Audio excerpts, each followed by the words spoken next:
Okey, sekarang kita sambung dengan multiple selection. Tadi kita ada one way selection, kemudian kita ada two way selection. Okey, di sini adalah if statement, kemudian di sini kita ada if else, kemudian kita ada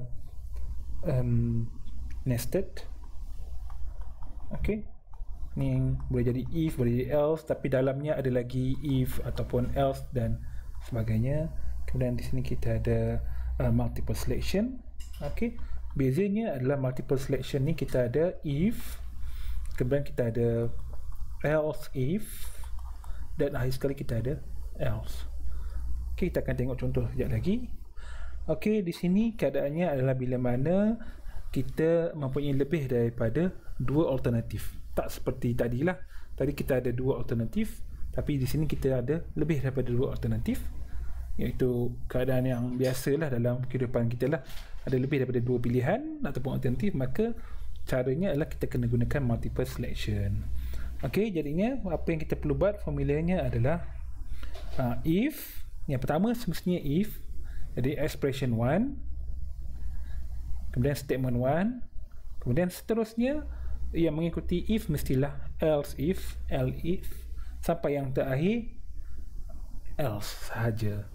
Okey, kalau dua kita ada if dan else, tapi kalau lebih daripada dua kita akan isi antara if dan else tu dengan else if di sini.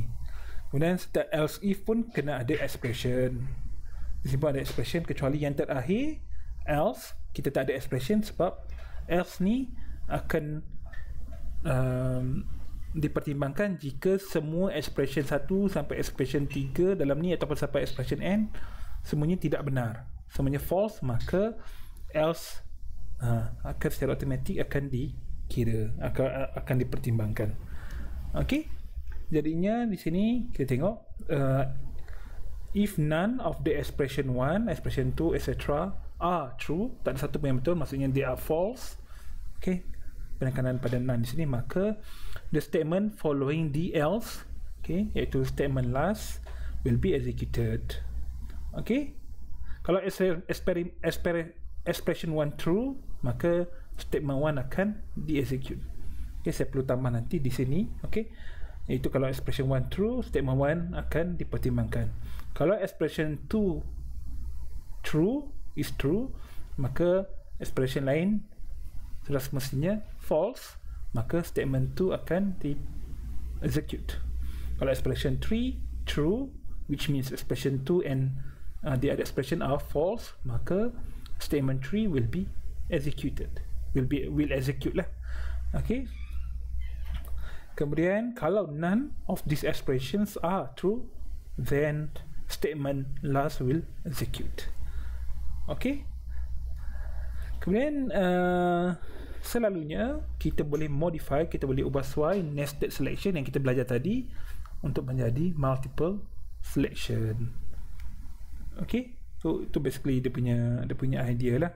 Okay, satu lagi kita kena ingat, setiap kali kita ada if, kita ada expression di sini, kita tak boleh letakkan semicolon. Okay, kita kena biarkan kosong, tak perlu letak semicolon, kena ingat. Okay, jadinya selepas statement baru letak semicolon. Okay, jadi kita tengok contoh di sini. Ini adalah contoh yang sama dengan contoh sebelum ni, iaitu berkaitan dengan interest rate.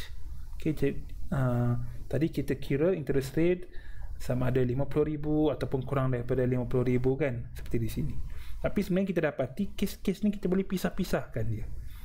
Okay, bagaimana kita pisahkan dia? Okay, kita tengok pada kod yang saya sudah sediakan, kod nombor 68. Okey, kita pecahkan dia. Okey, jadinya di sini kalau saya boleh tulis sedikit, kita ada seperti ini. Okey, kita buat if jika apa tadi, balance lebih besar daripada 50k, maka rate adalah 0.07. Okay, Kemudian kalau balance antara kita boleh buat lagi, ataupun mungkin saya boleh start okey, tak apa. Kalau saya punya balance antara 25,000 lebih kecil, lebih besar daripada 25,000, okey, tapi dan mungkin saya kena tulis balance kot. Saya kena balance okey lebih besar daripada 50,000, bukan 50,000, 25,000, dan balance lebih kecil daripada 50,000, maka rate adalah, kita tengok kat sini, ataupun kita boleh tengok di atas. Okey, itu pelabel kita lebih besar dan lebih kecil di sini. Kena ada tanda equal, maka rate adalah 0.05. okey, kemudian kita ada lagi, jika balance lebih besar daripada, tengok di sini, lebih besar daripada 10,000 tapi lebih kecil daripada 25,000, okey, lebih besar dan termasuk 10k, tetapi dan balance lebih kecil daripada 25k, maka rate dia adalah berapa tadi? 0.001 ya, 0.03.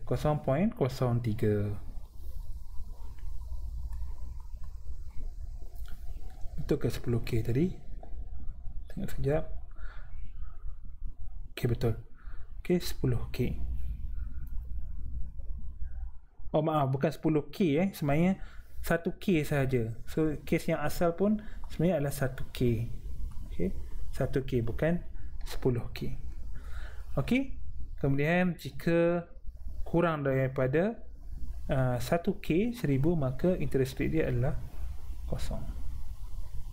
Okey, jadinya di sini kalau balance kurang daripada 1k 1000, maka rate adalah kosong. Jadi kat sini kita nampak kes-kes ni adalah kalau kita belajar dalam statistik adalah mutually exclusive.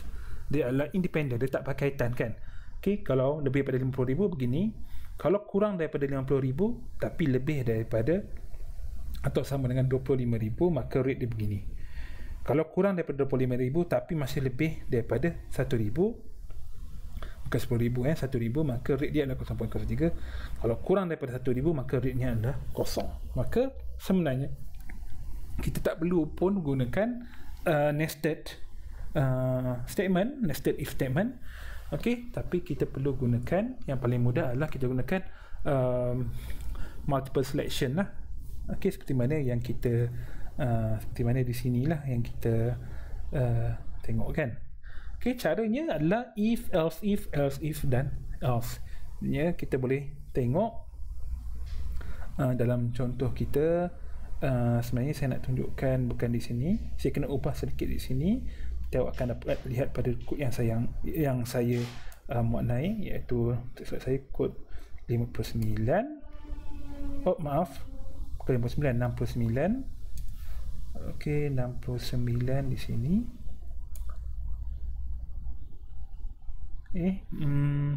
Bukan 69. Mungkin saya akan terus pergi pada saya kena carilah di sini. Okey, biasanya apa yang kita plan dia berbeza dengan apa yang kita bila kita rakam lah, dia berbeza sedikit. 71. Saya cuba tengok di sini. Okey, tak ada. Tak apa. Okey, it's okay. Sekejap ya, maaf. Okey, 68. Okey, di sini. Okey, saya fikir saya ada ubah sesuai tapi tak ada. Okey, tak apa. Okay, jadi apa saya buat adalah kita tengok pada apa yang saya tulis di sini. Jika lebih besar daripada 50, kita letakkan 0.07. Ini saya letak di sinilah. Okey, jika balance, okey, balance dapat daripada Cin. Nanti kita akan minta user masukkan. Kita akan letak interest rate 0.07. Kemudian jika balance lebih besar daripada ataupun sama dengan 25,000 tapi lebih kecil daripada 50,000, okey, maka rate dia adalah 0.05. Maka kita tambah sedikit di hujung di sini, kita letak done. Okey, balance less than 50,000. Kan gini. Tak nak letak kosong-kosong belakang pun tak apa, tak ada masalah. Okey, kita boleh buang. Okey, tapi sebab saya ikut contoh dalam buku, saya letaklah. Okey, bila kurang seperti ini. Kita tak boleh buat begini ya. Kita tak boleh tulis balance. Saya buat komen sini. Balance greater than 25,000 and dan kurang daripada 50,000. Okey, ini tak betul dalam C++ sebab dia tak faham. Okey, dia perlu balance ni perlu ada dua kali untuk satu case di sini. Sebab apa? Ini adalah logical statement. Maksudnya dia kena di sini dia akan evaluate di sini dapat true contohnya, dan di sini dapat true. Okey, jadi dia kena bandingkan setiap bahagian. Okey, di sini bagaimana nak bandingkan? Sebabnya di sini kita boleh bandingkan true, tapi dan apa ni sini tak ada perbandingan boleh dibuat. Sebab kalau logical expression kita dah belajar tadi, dia kena inputnya kena true or false. Di sini kita dapat true, contohlah kan, di sini pun dapat true, maka kita boleh buat perbandingan true and true give output true output. Okey, tapi di sini true, tapi di sini tak ada apa-apa perbandingan boleh dibuat. Kan, jadinya ini adalah satu statement yang tidak sah. Okey, jadi kita tak boleh buat begitu. Okey, kemudian else if balance 1,000 dan balance less than 35,000. Sorry. Okey, ini adalah case yang di sini, maka rate dia adalah 0.03. Dan yang terakhir, bila kurang daripada 1K, kita tak perlulah, kita letak else sahaja. Okey, lihat kita ada if else sebagai pembuka dan penutup. Di tengah-tengahnya kita letak else if. Okey, kemudian the interest paid is balance, iaitu berapa balance kali dengan interest rate. Okey, kita run. Okey, katalah saya pilih saya letak tadi, saya letak 700. Bila 700 saya enter, maka 700 akan disimpan dalam balance. Maka kod kita akan pertimbangkan di sini. Okey, maka dia akan pertimbangkan. Saya gantikan seolah-olah beginilah, 700 kemudian 700. Setiap balance akan digantikan dengan 700. Di sini. Kemudian saya letak juga di sini. Saya letak juga di sini. Jadi kita boleh lihat if 700 lebih besar daripada 50,000. Okey, ni sini adalah false. Okey, jadinya interest rate baris 10 akan diabaikan. Di sini if 700 lebih besar daripada 25,000, ni adalah false. Yang ni true. Okey, 700 memang kurang daripada 50,000. Okey, jadinya di sini kita ada false. Saya komen di sini false and true, maksudnya hasilnya adalah false sebab ini adalah and. Kalau kita gunakan or, dia akan jadi true lah, tapi di sini adalah false. Okey, di sini 700 adakah lebih daripada 1,000? Jawapannya false. Walaupun kita ada done, di sini adalah 700 mestinya kurang daripada 25,000, iaitu true. Maka hasilnya adalah false. Kesemua ini false, maka secara automatik kod kita akan pergi pada else dan interest rate kita akan dipilih pada else, iaitu 0% lah, kosong dia punya peratus dia ataupun dia punya nisbahnya. Okey, dan kita dapat, bila saya enter, kita dapat interest rate paid, the interest paid is 10 RM kosong lah, ataupun $0. Okey, tak perlu bayar apa-apalah. Okey, jadi ini adalah kita punya contoh bila mana kita menggunakan multiple selection. Okey. Kemudian mungkin kita boleh tengok sedikit. Ni adalah berkurang sama. Okey, cumanya apa yang saya nak tunjukkan satu lagi adalah, mungkin saya boleh simpan ni. Kemudian saya nak buat satu lagi.